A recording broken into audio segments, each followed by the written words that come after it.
Hey guys, this is DJ BASS-LEOPARD here. Welcome to my YouTube channel.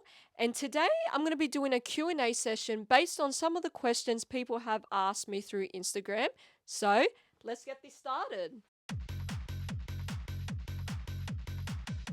So I've been a DJ for 7 years. So I started when I was 16 and now I'm in my mid-20s, and it was just time honestly like flies so quick. It's just amazing with how long I've been performing for, and I'm very grateful for the opportunities that I have received. So yeah, I've been a DJ for 7 years, and which is wild.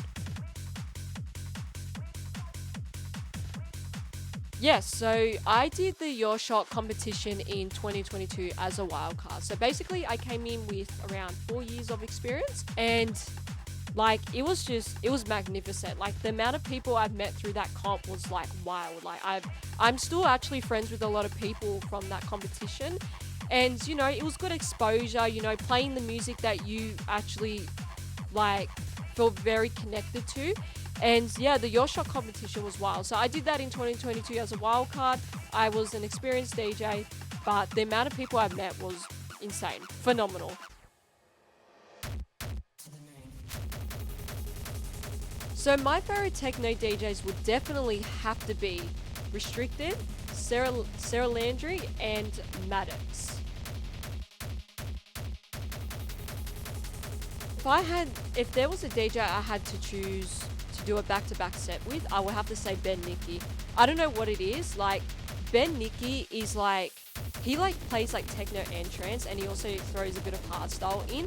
But he's someone like I would love to do a back-to-back with, and he's just like very creative with how he transitions from this genre to that genre. And Ben Nicky definitely I would go back-to-back with.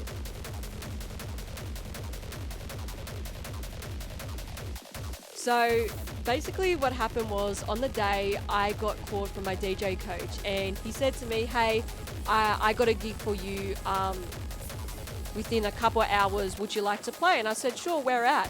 He goes, oh, at the Cronulla Sharks Stadium. And I was like, okay, let's do this. So I went and, packed up my gear, then went to the Sharks Stadium and like unloaded, set up my gear and everything. And I was like, wow, like I'm already feeling the nerves, like the goosebumps, because I was like, I got caught on the day. I didn't expect it. But I was like, you know what? Let's take that leap of faith and not overthink, and just think, hey, I got that. I didn't have any plans on that day. So luckily I said yes to the opportunity. Look, there's been a few nightclubs that I played at in Sydney, but if I had to choose the number one nightclub that I performed at, that was my favorite, I would have to say Massive. Like Massive was just incredible. Like it was just such like a friendly nightclub. You go in, you feel like you're walking inside your house. Like it's just felt very good to feel welcomed by a lot of people, even people that I didn't even know. I just felt I could make a really good connection, and you know what, they were very supportive of my set, and I got very good feedback, and no one was judgmental, and they're there for the music, which is what I really liked as well.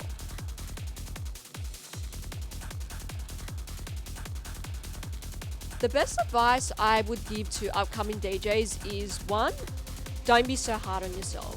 It is normal to be hard, like it is normal to be nervous, and it's very easy for someone like us to be hard on ourselves. But at the end of the day, you're still learning. Like no matter how many years you've been performing for, like it's normal to make mistakes. Even if you look at those big artists that played like those big Tomorrowland stages, like they still make mistakes at the end of the day, and they're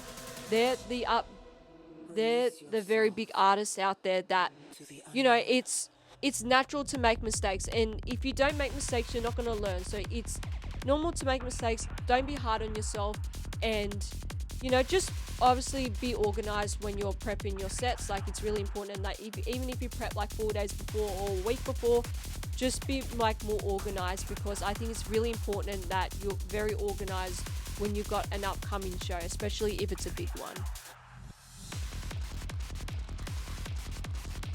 Ooh, dream festival to play at? Look, a lot of people would say Tomorrowland, and I would have to say Tomorrowland.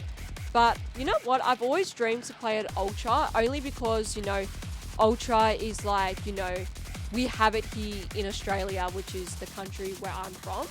And like Ultra is really good. Like I've always wanted to play at Ultra, but you know, if I had to choose a couple festivals, it will have to be Ultra and Tomorrowland as my two dream festivals I would like to perform at.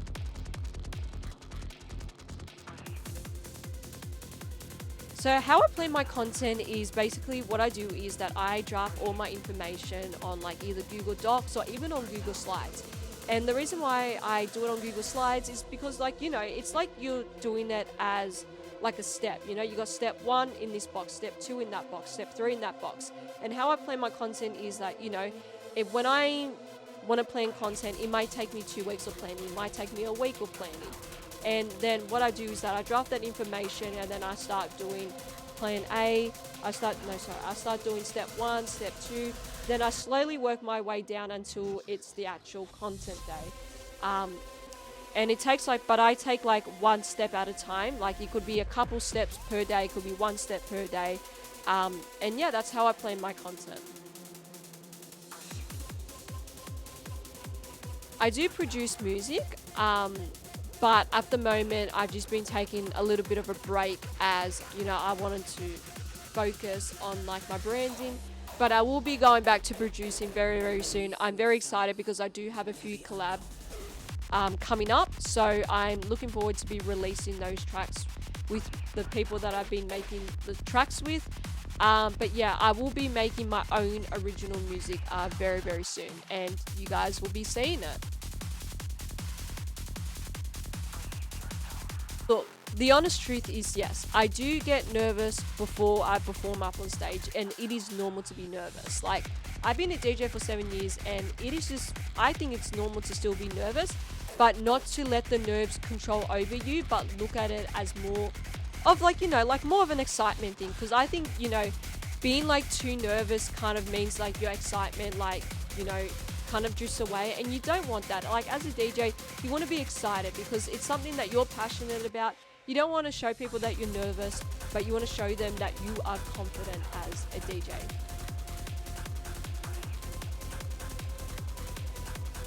I've met a few Australian famous DJs actually. I've met Teddy Cream, which is also someone that I've actually connected with through his Level Up Academy. I did do his program, and I also met Mojai, who's also another Australian famous DJ, but I actually met him at my schoolies show, which was insane. And I didn't even know that he was playing, and I was like, when I saw him, I was like, is that Mojai? I was like, wow. And I was surprised like he actually recognized me, and you know, like we got a photo and stuff, and it was just amazing. Like I think what I can think of, there were the 2 Australian famous DJs that I've met so far. So how I first got into DJing, like, you know, like my sister had like an 18th birthday party, and she hired like this DJ, and I thought, you know, I thought it was quite cute.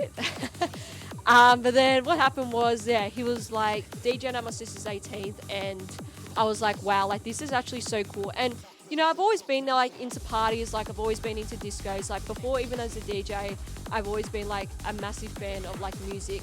And then what happened was I went up to him and I said, hey, do you teach people how to DJ? And he goes, yes, I do teach people how to DJ. And then I was like, cool, like let's try and organize this so I can do my first lesson. And then that's what happened. I did a few DJ lessons with him, and then I felt very connected to this path. I feel very connected to learning how to DJ, and to obviously to become a DJ as well. And then I was like, this thing is so cool. I want to pursue this as a dream, and I definitely know that I will pursue it as a dream. And then that's what happened. And then 7 years later, I'm loving it. My 2 favorite genres to mix. You know what? Like I do like my hardstyle, but if I have to say my 2 favorite genres, it would have to be techno and trance.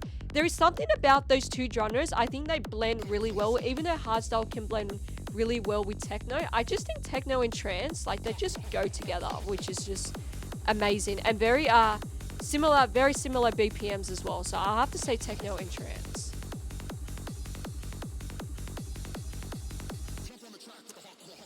Ableton.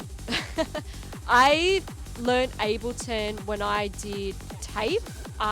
So I did my tape course in 2021. So I did Cert 3 in music industry, and Ableton was the first tool that I actually learnt how to, you know, produce a track. And once you start getting used to learning how the program works, then you feel like, you know, I felt like connected to it straight away. So I just think Ableton, like I will continue on using Ableton, and I think it's really good and very easy for beginners to learn as well. So I will have to say, yes, Ableton is my door.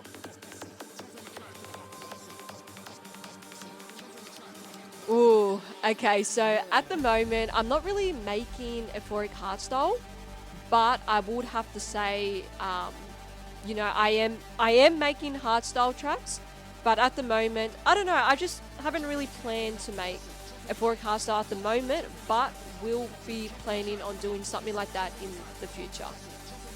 Okay, guys, so that was the end of my Q&A session. Thank you so much for watching, and stay tuned for more. Thanks, guys, and have a good one.